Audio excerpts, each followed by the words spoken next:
நம்ம கட்சியினுடைய 2வது ஆண்டு விழா, அதாவது 3rd இயரோட தொடக்க விழா.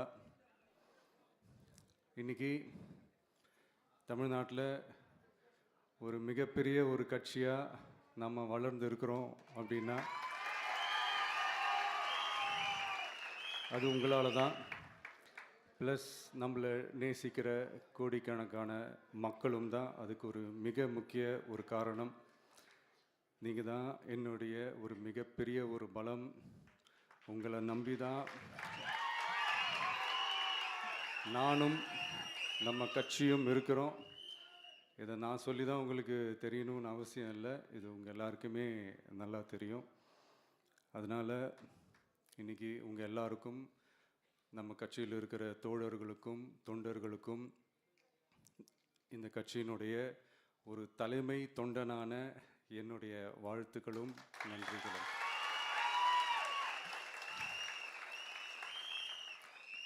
அப்புறம் என்ன, மைக்கை பிடிச்சாச்சு, வெடியை கொளுத்தி போட்டுருவோமா?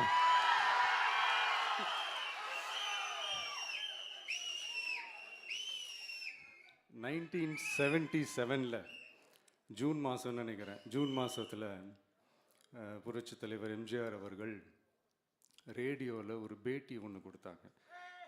அதில் பேசும்போது சொன்னாங்க, பேரறிஞர் அண்ணா அவர்கள் இருந்த இடத்தில் இப்படிப்பட்டவர்களும் அமர்கின்ற ஒரு நிலைமை ஏற்பட்டுச்சேன்னு எண்ணி எண்ணி கண்ணீர் வடித்தேன். அன்னைக்கு அந்த கண்ணீரை துடைக்க ஆரம்பித்த இயக்கம் தான் அண்ணா திராவிட முன்னேற்ற கழகம்னு சொன்னார்.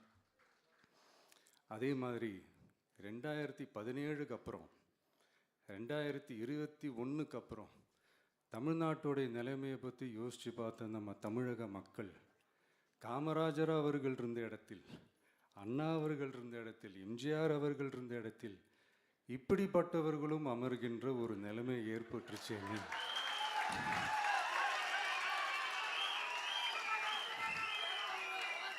தமிழக மக்கள் கண்ணீர் வடித்தாங்க.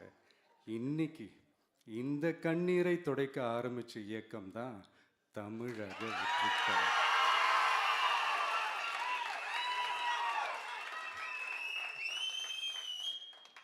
இப்படியெல்லாம் நம்ம பேசுறதுனால கண்டிப்பாக சில பேர் கொந்தளிப்பாங்க. அது பதிலாக நம்ம கவலைப்படக்கூடாது. ஏன்னா கொந்தளிக்கிறது தான் அவங்களுக்கு வேலையே. புரிதுங்களா அவங்களுக்கு? ஏன்னா எம்ஜிஆர் அவர்கள் கட்சி ஆரம்பித்தப்போ, ஏன் அவர் ஜெயிச்சதுக்கப்புறம் கூட சட்டசபையில் கூட ஏதோ ஒரு நடிகர் கட்சி வந்திருக்குதான், ஏதோ ஒரு புதிய கட்சி வந்திருக்குது, புரட்சி தலைவர்னு ஒருத்தர் வந்து, இப்படியெல்லாம் கேலியும் கிண்டலுமா. அதனால் யார் அரசியலுக்கு வந்தாலும் இப்படி கொந்தளிக்கிறது தான் அவங்களுடைய வேலையே. அப்படி தான் நாம் அரசியலுக்கு வந்ததுக்கப்புறம் கூட இந்த விஜய்க்கு என்ன அனுபவம் இருக்குது, எம்ஜிஆர் அவர்களுக்கு எவ்வளோ அனுபவம் இருக்குது தெரியுமா? 52லேருந்து 72 வரைக்கும் அந்த 20 இயர்ஸ் திமுகவில் இருந்த ஒரு அரசியல் அனுபவம் எவ்வளோ இருக்குது தெரியுமா? விஜய்க்கு என்ன பெரிய அனுபவம் இருக்குதுன்னு கேட்டால் அதே வாய் தான். அன்னைக்கு எம்ஜிஆர் அவர்களை பார்த்து, அன்னைக்கு எம்ஜிஆர் அவர்களை பார்த்து அரசியல் அரிச்சுவடி தெரியாதவர், கவர்ச்சியை மட்டுமே நம்பி இருக்கிறவர், அட்டக்கத்தி, வாய் விளம்பர வள்ளல், இவருக்கு கேள்வி மட்டும்தான் கேட்க தெரியும், பதில் சொல்ல தெரியாது, நிருபர்களை சந்திக்க மாட்டார், டெல்லியை பகச்சிக்க மாட்டார், மேலே இருந்து அவருக்கு அவ்வளோ ப்ரெஷர் இருக்குது, அப்படி இப்படின்னு சொன்னதும் அதே வாய் தான். அதனால் எம்ஜிஆர் அவர்களை மட்டும் இல்லை, அவருடைய தொண்டர்களை கூட விட்டு வைக்கலை. அது என்னது, இந்த பளபளப்பு ஜொலி ஜொலிப்பை பார்த்தா பல்லிழிப்பவங்க, இப்படியெல்லாம் கிண்டலும் கேலியுமா. இதையெல்லாம் மக்கள் ஒரு மாதிரி சைலண்ட்டாக வாட்ச் பண்ணிக்கிட்டு என்ன பண்ணாங்கன்றது உங்களுக்கே நல்லா தெரியும். அவர் ஜெயிச்சதுக்கப்புறம் இந்த அரசியலில் பழந்துன்னு கொட்டை போட்டு அனுபவிச்சாலையும் இருப்பாங்கன்னு சொல்லுவாங்கள்ல, அவங்க எல்லாருக்குமே அந்த கோட்டைன்றது ஒரு பகல் கனவாகவே மாறிடுச்சுன்னா பார்த்தீங்க. 77 மாதிரியே இப்போவும் அந்த பழைய தேஞ்சி போன, துருபிடிச்சி போன, நஞ்சு போன அதே அந்த பழைய வெப்பனையும் இப்போவும் கையில் எடுக்கிறாங்க. அதனால் மை டியர் ஜென்டில்மேன், டெக்னாலஜிலாம் வளர்ந்து வேற எங்கேயோ போயிட்டுருக்கு. அட்லீஸ்ட் உங்கள் டெக்னிக்கையாவது கொஞ்சம் மாற்றுங்க பாஸ்.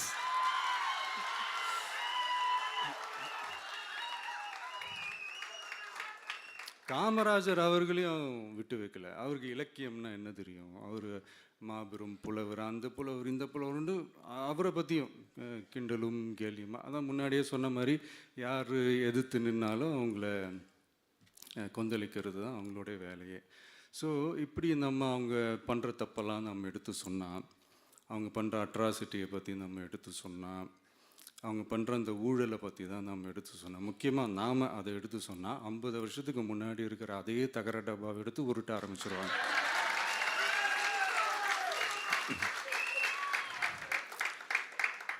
பவளவிழா பாப்பாவுக்கு வேற என்ன தெரியும்?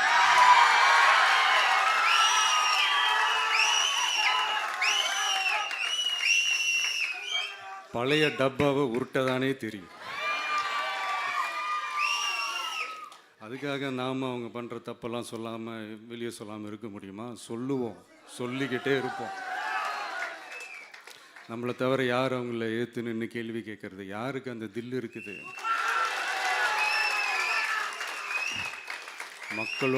மக்களோட ஒரே பிரதிநிதி நாம் மட்டும்தான். ஸோ இப்படி இருக்கிற இந்த நிலைமையில்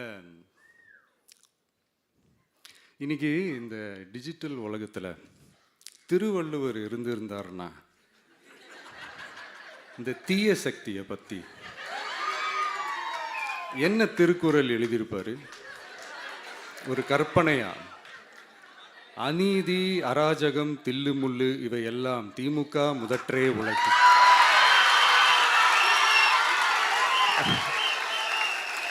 ஒரு கற்பனையா?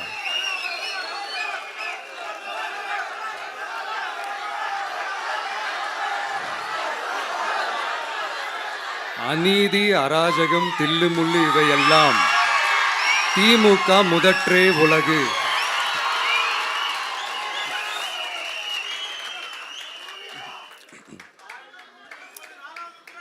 அடுத்து இந்த என்னப்பா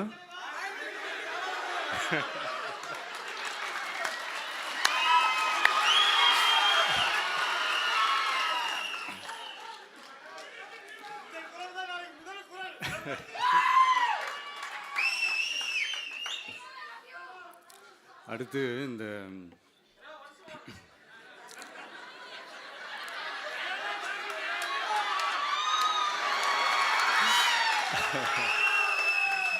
சொல்லிட்டேன், 2 வாட்டி சொல்லிட்டேன். அநீதி, அராஜகம், தில்லுமுள்ளு இவையெல்லாம் திமுக முதற்றே உலகு.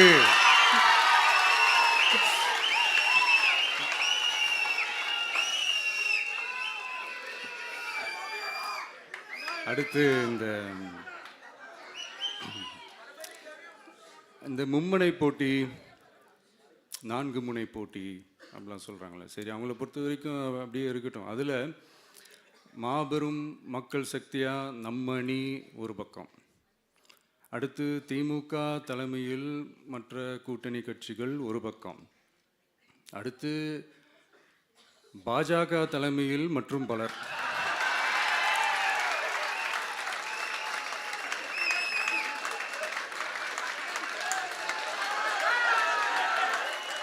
என்னப்பா சிரிக்கிறீங்க? உண்மையை தானேப்பா சொன்னேன்.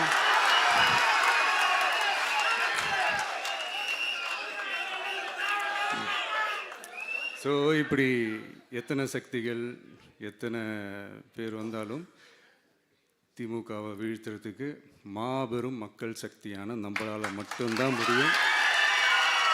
நம்ம டிவிகேவால் மட்டும்தான் முடியும்.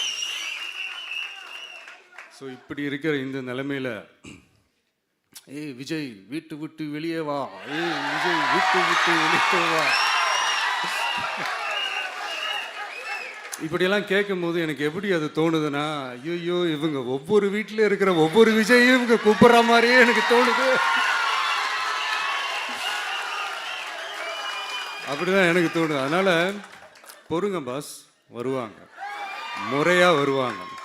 ஓட்டு போடுற அன்னைக்கு ஓட்டர் ஐடியை கையில் எடுத்துக்கிட்டு ஒவ்வொரு வீட்டில் இருக்கிற ஒவ்வொரு விஜயும் ஒவ்வொரு விஜயும்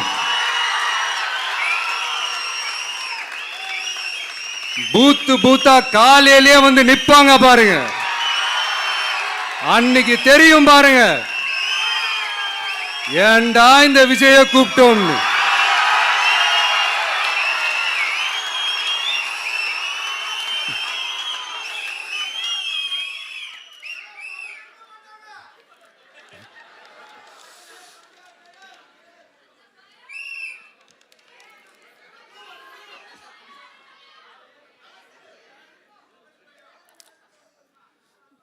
ஸோ இப்படி பேசினா உடனே இவரு நான் சினிமாவா இது அப்படின்ட்டு ஆரம்பிச்சிருவாங்க.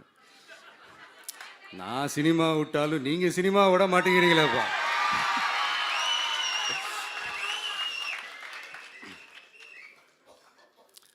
அப்புறம் இன்னொரு ரீசெண்டாக அந்த ஒரு விஷயம் போயிட்டுருக்குல்ல, இந்த கருத்து கணிப்பு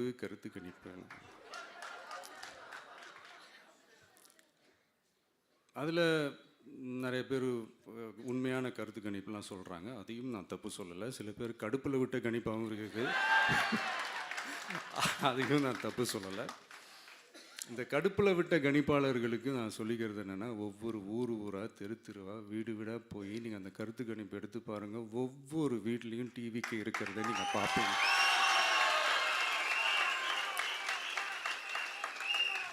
அப்படி சப்போஸ் உங்களுக்கு அது ஷாக்கிங்காக இருந்துச்சுன்னா ரப்பர் வச்சு எல்லாத்தையும் அழிச்சிட்டு மறுபடியும் முதல்லேருந்து எடுத்து பாருங்கள், அதே ரிசல்ட் தான் வரும்.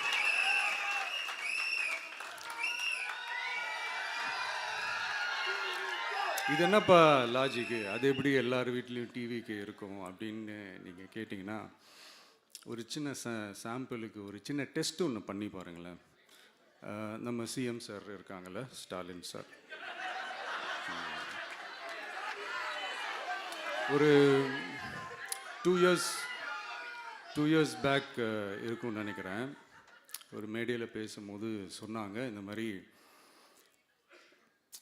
என்னோட கட்சிக்கு அவங்களுடைய கட்சிக்காரங்க சில பேர் பண்ணுற அட்ராசிட்டி, ஒரு சில மந்திரிகள் பண்ணுற சில அட்ராசிட்டிஸ்லாம் பார்த்து ராத்திரியில் எனக்கு தூக்கமே வரமாட்டேங்குது அப்படின்னு ஒரு 2 இயர்ஸ் பேக் இருக்கும்னு நினைக்கிறேன். அந்த வீடியோ கூட இருக்குது. அப்படி இருக்கிற அவர் என்னைக்காவது ஒரு நாள் அசந்து தூங்குவார்ல, அப்போ அவர்கிட்ட போய், சார்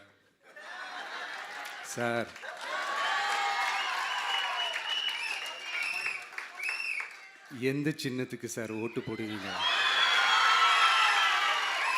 அப்படின்னு கேட்டு பாருங்க. விசில் சின்னத்துக்கு தான்.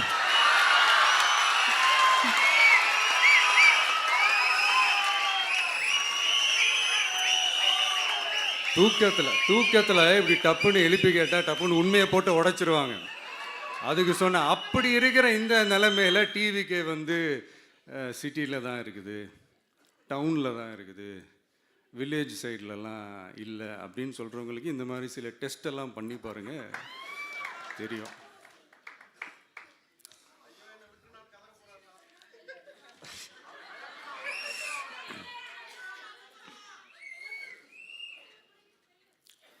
விசில் சின்னம் போகாத ஊரே இல்லை. விசில் சின்னம் எங்கெல்லாம் இருக்குதோ அங்கெல்லாம் டிவிக்கே இருக்குதுன்னு அர்த்தம். என்னுடைய அம்மா, அக்கா, தங்கைகள், அண்ணன், தம்பிகள் டிவிக்கேக்கு ஓட்டு போடுறத யாராலையும் தடுக்க முடியாது.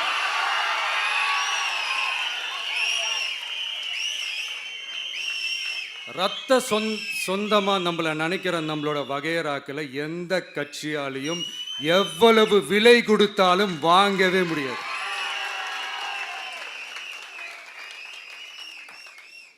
நான் ஓவர் கான்ஃபிடென்ஸில் பேசுகிறேன் அப்படின்லாம் நினைக்காதீங்க. இதுதான் கள நிலவரம், கள யதார்த்தமும் இதுதான்.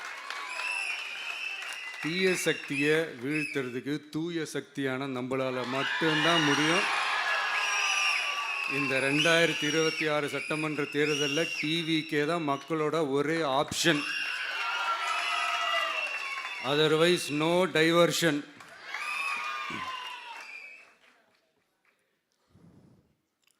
இந்த டப்பா இன்ஜின், ஓட்டை இன்ஜின், எவ்வளோ இன்ஜின் வந்தாலும் டாப் இன்ஜின் நம்ம டிவிக்கே தான்ன்றதை மக்கள் ஆல்ரெடி முடிவு பண்ணிட்டாங்க. அதனால் நம்மளுடைய தோழர்கள் அதை மனசில் நல்லா ஏற்றிக்கிட்டு இன்னும் ஷார்ப்பாக ஒர்க் பண்ணுங்கள். நான் ஏற்கனவே சொன்ன மாதிரி ஒன்றியம், நகரம், பேரூர், பகுதி, கிளை எல்லா இடத்துலையும் அந்த பூத்தாக அந்த நம்மளுடைய வேட்பாளர்களுக்கு ஒற்றுமையாக இருந்து வேலை செய்யுங்க. நமக்கு மாபெரும் கூட்டணியான, மாபெரும் மக்கள் சக்தியான குடும்பமாக நம்மளோட இருக்கிறாங்க. இன்னொன்று அன்றைக்கி நான் சொன்ன மாதிரி நம்மளுடைய விசில் சின்னத்துக்கு ஓட்டு போட வைக்கிறது மட்டும்தான் உங்களுடைய வேலை. மற்றதெல்லாம் மக்களோட சேர்ந்து நான் பார்த்துக்கிறேன்.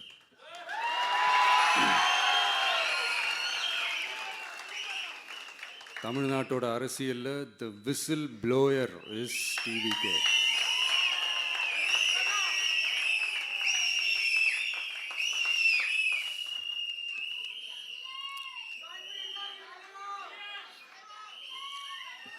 நம்ம மக்கள் இந்த விசில்ல ஊதுல இந்த தீய சக்தியும் இந்த ஊழல் சக்தியும் தெரிச்சு ஓடணும். எப்படி தெரிச்சு ஓடணும்? அன்னைக்கு சென்ட் ஜார்ஜ் கோட்டையில் டிவிக்கு ஆளும் கட்சியா எழும்.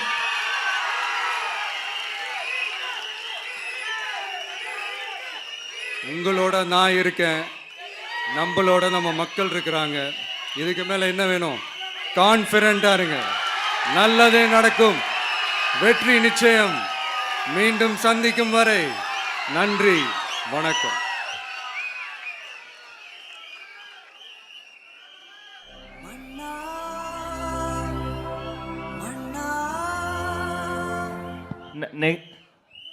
நன்றி உரை வழங்க